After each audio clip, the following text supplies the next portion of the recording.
आपकी गिरफ्तारी का क्या मकसद है?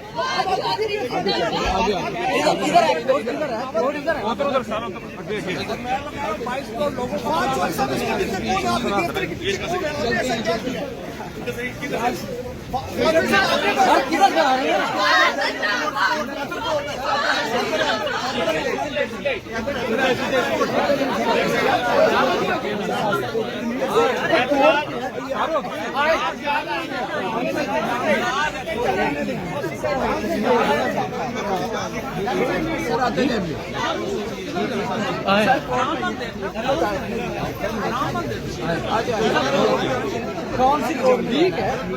कौन सी कोर्ट आगे कोर्ट में जाने दे रहे हो? आगे मूव करो आप।